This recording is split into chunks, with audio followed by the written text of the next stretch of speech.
Well, good evening, everyone. Welcome to the Tuesday night Habits of Health training. And we're going to be reviewing week 6 tonight. I would like to introduce a couple of people, good friends, and then we're going to start talking about the habits of health. First off, I'd like to introduce Clark Purdy, and he's going to have a 2-minute story from where he was at and to where he is today. And then Rita Wheeler is going to be talking about the habits of health. Both of them are certified health coaches and part of my team. I love every time we get together so that we can share these wonderful stories and the education from Dr. A. So I'm going to go ahead and start a share screen with Clark. And Clark, if you would like to tell us a little bit about your story. Well, 3 years ago, I'd been diagnosed previously, about 10 years before that, with diabetes. And my doctor had given me about 15 years to live. Said I'd be dead before I was 76. And there wasn't much I could do about it, but just keep taking the pills and the injections. And I also had high blood pressure and cholesterol problems. I heard a radio ad about Take Shape for Life, and I decided as kind of a last straw that I would give it a shot. And when I did, I got this wonderful health coach who's going to be presenting week 6 to you tonight, Rita Wheeler. And in 4 months and 10 days, I was down 74 pounds. And my life was a roller coaster of really wonderful things. My diabetes was reversed, which was nothing I had expected when I started the program. I felt kind of lost and without any hope, and I really looked bad. So what I started for was just to lose the weight. But what happened was amazing. I'm no longer on any pills, no cholesterol medication, no blood pressure. The shots have stopped for the diabetes, and no more medications for that. So I'm totally pill-free. And that is just, to me, a wonderful thing. So that's pretty much my story. When I started, my wife said it wouldn't work because I tried just about everything in the world. Vinegar diets, grapefruit diets, you name it, I tried it. And nothing worked. I tried them and I gained weight. So this has been really a joy. And I became a health coach. And it's been a wild ride for 3 years. So I just celebrated my 3rd anniversary of not gaining any weight back, and I expected it's going to go on and on and on. Learn some wonderful habits, and I can live with this, living this way, because being what I have now is more important than the way it was before. So this is the easiest thing I've ever done, and that's my story. And my wife, even though she didn't believe it, she's also down 38 pounds on the program. So it's a great thing. Thanks, Rick, for letting me tell my story. I appreciate it. Hey, Clark, you know what? Anytime. I love it. So thank you so much for joining us this evening. Rita, are you ready? Yeah, let's go for it. Yeah. All right, go ahead, do the share. You got it. And, oh, there we go. Share screen. I have to go back. Yeah. There you are. Okay, and play. There we go. Oh my goodness, this is like, I need a trophy. I'm so excited. Thank you for allowing me to do this. This system is so great. It gives me goosebumps to hear Clark talk because, yes, it was just a diet, but yet it was so much more. I watched him grab hold of the habits and, get into the books and some of those things. And, like Joanne has said the last 2 weeks or the last few times she's been on, these books are amazing. You will look at them, even if you think you have them, dust them off and open them up. And chapters 11 and 12 and lesson 10 in the workbook phenomenal as far as coming to the when you're starting to have to transition. And that's what this is about. The last few weeks are, you know, your energy intake and the insulin pump and losing the weight and implementing and kind of being mindful of things. So those were the last 2 weeks. But this week is really getting into some, you know, our habits of getting optimally eating and eating for life, because you're going to have to transition at some point, and these things keep you focused. To see Clark and keep the weight off, it's so doable, and a lot of people don't realize that it's very doable to lose it and keep it off. The science of eating is basically, you know, the 3 core principles: the fuel control, which is your calories, the insulin, keeping it balanced; the hunger control, because we get hungry, but if you're eating every 2 to 3 hours, which will be a lifestyle, but you want to feel full, so you have enough to feel full, and making sure that it's not a lot of calories. And then, of course, you know, your waist control and keeping your waist size down, and that's making sure you don't have that extra visceral adipose fat, you know, that sits right in the center. So these are things that is what you're going to need. And then, of course, I already said that, is making sure that when you have that, how much you're having of it. So your portion control, your fueling times, the habits that you've already learned, if those of you who are on the 5 and 1, but what are you going to replace those meal replacements with? And so you're knowing what's going to be in replacement there, because you do need to increase your calories once you get to your healthy weight. If you're already there, then you need to make sure there's a balance there. Okay, that doesn't look right, but oops, I'm going crazy. But your portion control, when you are actually, after you've lost all your weight, and you know, you're working on your habits, I think that's one of the other things. Food is a big social thing, and we kind of get out of balance. So you really want to be mindful of how much you're doing and when you're going into situations. And that, of course, comes along with your health mind. And I think this whole thing right now, when you start to transition, is really about the healthy mind. And that's the next 6 chapters that go into that, because it's being mindful of what you're choosing to do. So that 9-inch plate with the vegetables, your protein at the 25%, and your starch is 25. And the fruits, vegetables, if you notice, are the largest. And as you're doing that, you know, when you're planning ahead and looking at your life, you know, you really want to do that around every 3 hours. So you are definitely keeping the glycemic balance, keeping that fat storage, so you're not storing. Because if you're not eating balanced things, your body will store. And you want to keep the energy level up. So by keeping the fuel going, you're going to have energy, you're going to stop the storage, but you're also going to make sure that you don't get those swings that we get, so your cravings, because that sets off your triggers. That's where, again, these books, the Living a Longer, Healthier Life workbook, helps you to identify your triggers.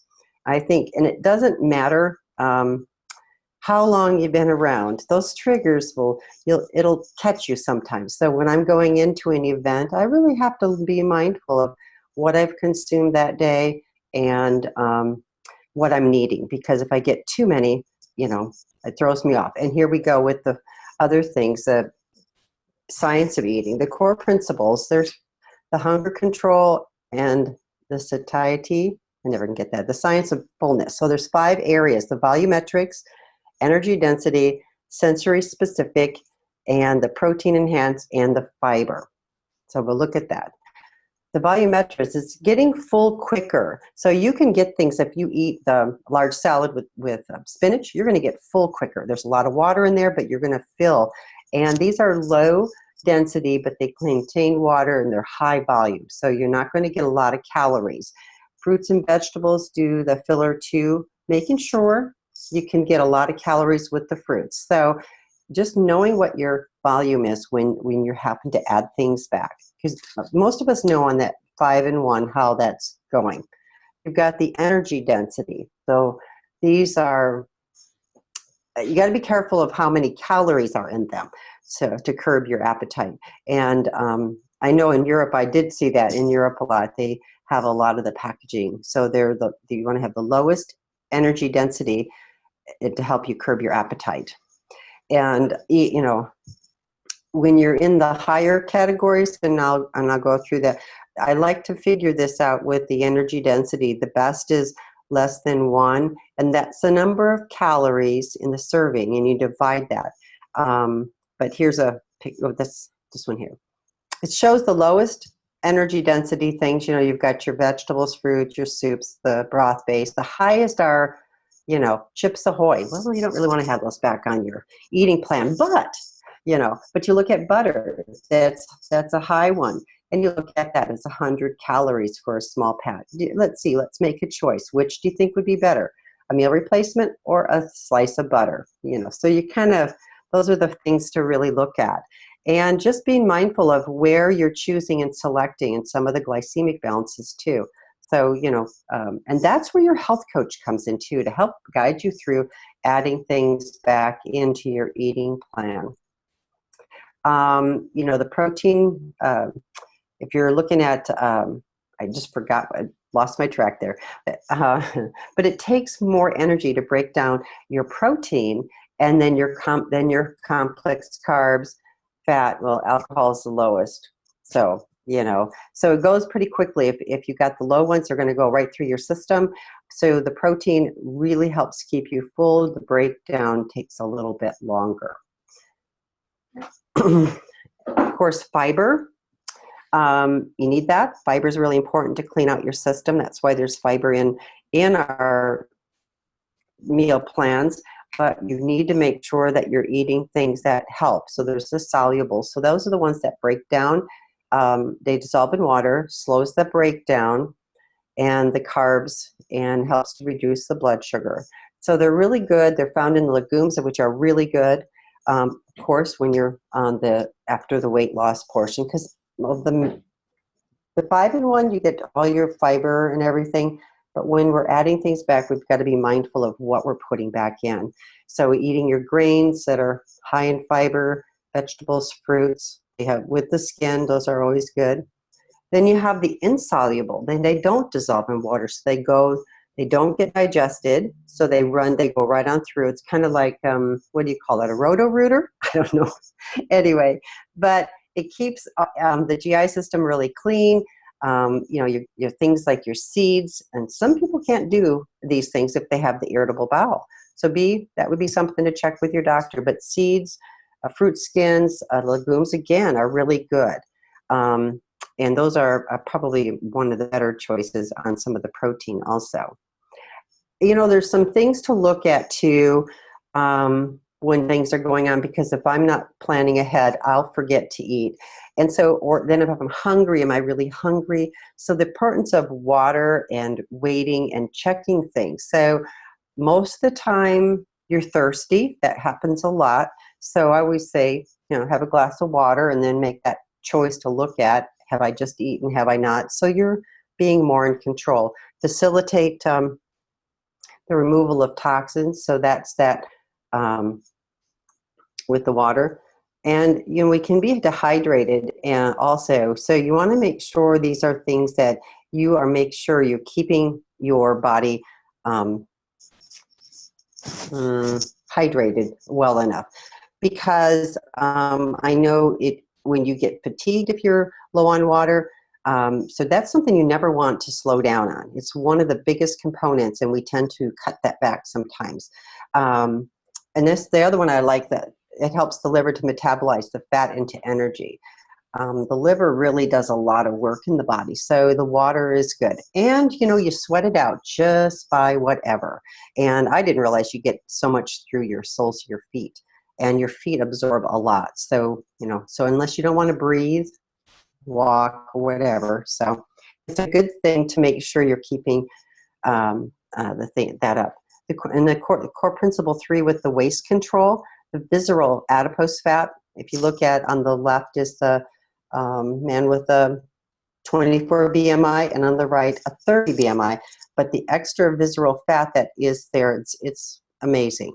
So it's really, it'll just store as fat rather than energy. So the other one uses up his energy, burns it off, and the gentleman on the right with a 30 BMI does not. So we want to really work with, that's one of the areas through that area, the midsection.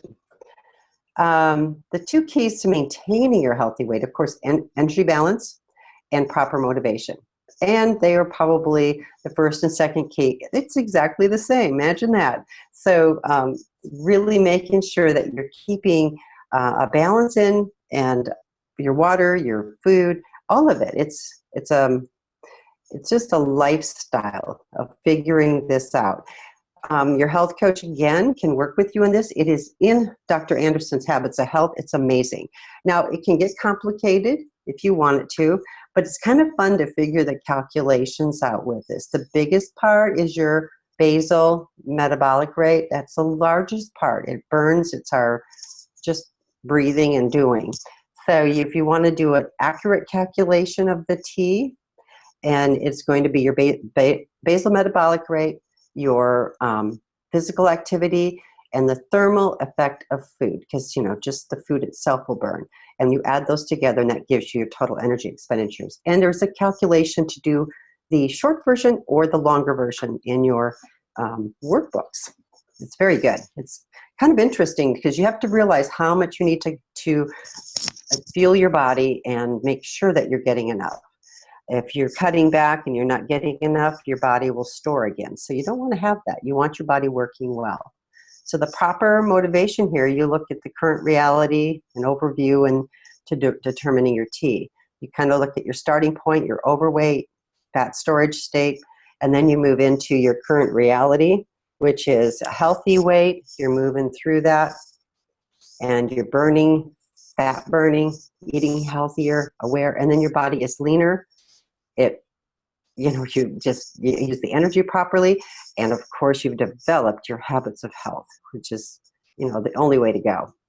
So your energy balance, if you're understanding that, if you're looking at on page 155 in your Habits of Health book, and it will go through the components of those, it's very, very fun. And in week 7, it's going to head into, how you move your energy, non-exercise, what is it called? The NEAT system, I think is next week. So be aware of what we have and, what we, want me to stop the share screen? Yeah. And get that back to you, Rick. Okay. What happened with the share screen? Just went out? Whoops, it went away. Okay. Yeah, let me see if I can get that back. There we go. Okay. Oops. I must have pushed the wrong. There we go. Okay. I'm sorry. No, that's fine. We got it now. Okay. All right. So understanding the total energy expenditure and calculating your how to calculate the total energy expense is actually done on the page 155 in the Habits of Health. But the components, Correct, which are the basal metabolic rate and the thermal effect of food, and your physical activity level, all have that same component, so that they combine to get that total energy expense. And so how to improve that? Well, we're going to be looking at week 7. And we're going to go through some other things that will help you with this. And if you want to go ahead and continue. That's the end of my slides. Okay. So that's 21. Okay, great. Let's. And a couple of things. Go ahead. Well, I was going to say a couple of things that is really important is the fact of having the water intake. And, I noticed that that people, while they're on the program, or even people that are trying to maintain their weight, if you're not having enough water intake during the day, you end up feeling dehydrated. You can, get dizzy. or actually, just feel run down. So one of the things that I really encourage all my clients to do is drink about 80 ounces of water a day. And I know that sounds like a lot, but really if you're doing it incrementally, and it's really recommended that you have about 12 glasses of water a day. So if you're doing it incrementally, instead of thinking about, oh my goodness, I can't get a half a gallon of water in, it's not that tough. So you start out in the morning having a good cold glass of water, and then continue throughout the day. And every time that you're eating your meals, have a glass of water, and then have another glass of water in between. So it adds up pretty quickly. You don't really have to think about, oh my goodness, it's just way too much. If you're doing it on a smaller scale, you can get your water in. And how to improve? Yep. Well, on week 7, we're going to be going through some really cool things, and I know one of our presenters, Elisa Dean, next week is going to be taking us through that. And when she does this, I want you to be aware that you should probably be looking a little bit further ahead in your Habits of Health book, and take a look at where you're at with the series at this point, so that you can kind of bone up on it. Now I've got, let me go ahead and eliminate your share screen. Can I ask? Yeah, go ahead. You want me to do that now? Go ahead. Okay. Well, I've got a question. Oops. Sure. It's not letting me do this. Escape. Escape key. There you go. Yeah, well, there we go. Stop share. There we go. I have a question. Is what chapters are for next week on week 7 and the workbook? So if they get ahead, because that's wonderful to be able to do that. Yeah. What was your question? What are the chapters in the book for week 7 and what are we lesson? talking about next week? Okay. Let me. So they. Let me put this up here real quick, and I can tell you exactly, because what we want to do is we want to read chapters 13, 14, and 15. The workbook assignment would be complete lesson 11, which is the Life in Motion. Or if you've got the DVD series, you want to view volume 2, lesson 11. And the study objective is going to be learning the better habits for active living, mastering the calorie burn for long-term weight control, and then we'll be going over the NEAT system, which is the non-exercise activity thermogenesis. We'll also be incorporating and looking at what the 6 S's of success would be. And so all of those are in chapters 13, 14, and 15 in Dr. A's Habits of Health. I kind of wanted to touch base just a second with looking at the food groupings versus by energy density. And one of the highest, I just want to look at that. One of the highest is like crackers and potato chips. You're talking about chocolate candies and cookies and nuts, and of course butter, and full fat condiments, like as in mayonnaise. So those are going to be energy density, and those are going to be very dense, meaning that because they've got a lot of fat in them, that you're going to not reap the value of feeling full. When you have a lot of fat in your diet or in your day, you don't get the satiety level. If you think about having most fruits or vegetables, maybe some skim milk, you can fill up and feel better with that, instead of having, like you said, a slice of butter. The other thing is I want to really take a look at why do we eat meat and why do we eat protein. It's the fact that protein takes longer to burn out of our system. It takes longer for the body to break it down, and therefore it stays with you longer. So if you're looking back on that 9-inch plate and you want to fill up with the 9-inch plate with 50% of the fruits and vegetables that are low glycemic, and then 25% carbohydrates, starches, and then the other 25% would be good protein. Now you can have any kind of protein that you want to, game meat, lean cuts of beef, of course, chicken, fish, some turkey if you like, but all of those are going to be low fat, and we want them really lean so that you can really have your body in, while you're in the fat burn mode. It's really important to have a good protein level in your day, because one of the first things that when you get into ketosis or the fat burn mode is that your body is searching for high energy levels so that it can burn that. And when you're fueling your body, fueling and feeding your body with a good sources of protein, it keeps your muscle mass intact. And we don't want to have any muscle mass loss. We really want to keep that, the vital organs are all muscles. We really want to keep the muscle mass intact.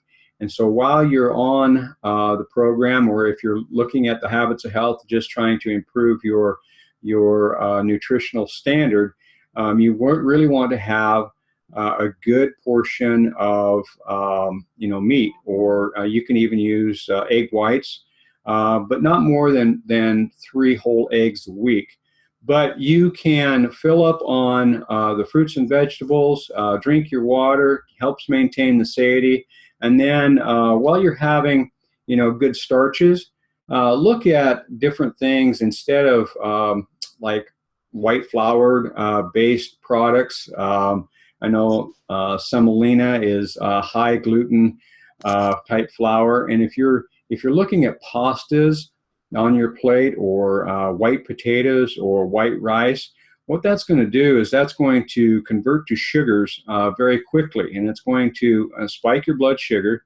And what we really want to do is keep the blood sugars low. The lower that we can keep the blood sugars toward the median or the base level of the insulin, you're going to be in fat burn mode, and you're not going to have crashes either. Dr. Arnold went over this a couple of weeks ago, and it was really important. And as what he was saying, it's really important to keep your insulin level down so that you can maintain that fat burn. So that while you're doing the program, you're in fat burn mode for as long as you want to be there, until you've reached a healthy BMI. So with that in mind, and looking at what your lean and green meal or your balance of your day would be, and using the 9-inch plate, of course, you're going to want to look at those things and how you can keep yourself feeling full and not have the hunger in between meals. And you're going to want to keep your body in the state of ketosis for as long as possible. So looking back at that, it takes about 4 or 5 days for your body to really get into ketosis, but you can stay there as long as you're on point, on purpose. What do you think there, Rita? I think that is awesome, because it's just keeping that balance and keeping things moving. If we don't fuel, the body's going to go into do some other things. And the water, like you said, is so important, because we forget that we're made up of that, and we need to really replace it, or you're cycling. And keeping those sugars down. You don't realize how many things turn to sugar until you start to notice and look. And that's why the health coach has been a great partner to partner with you and move you through this journey, So, Rick, Exactly. you're amazing. Exactly. And if you take a look at what the ED, or energy density, would consist of, you can calculate that. What you do is you divide the number of calories in a serving by the weight of that serving in grams. So a lot of people will look at, for example, high protein bars. They think that they're pretty good for keeping, in between meals, snacks. When you're really looking at those things, though, if you take a look at what the calorie is in that and per serving, and if you're doing the division, you're going to find that most of these protein bars that are on the market are going to be very high in ED. So they're going to be way above a 2. I've personally made some calculations, and I won't give the names of the bars, but you can buy them locally at just about any place that you want to go, your local vitamin store or your grocery store. And I've taken a look at that, and people look at me kind of funny because I'm sitting there with a calculator calculating out what the ED level is, and I'm like, wow, that's pretty high. And then put it back on the shelf, and actually people have asked me, well, what are you doing? And so I've just taken the opportunity to kind of give them the explanation of what energy density is. And then it makes them start to think a little bit better or more about really what they're putting in their body. So Exactly. at that point, I'd like to thank you guys for stopping by, and really appreciate your time this evening. I don't want to take any more of your time. I know it's precious. So I would like to invite you again to show up for Tuesday night Habits of Health. Same time. It'd be 6:30 Pacific, and on Tuesday evenings. Thanks for coming by. Thanks, Rita. Thanks, Clark. Really Thank you, Rick. Thank you, Clark. You betcha. Have a good evening, guys. Thank you, Rick. You bet. Bye-bye.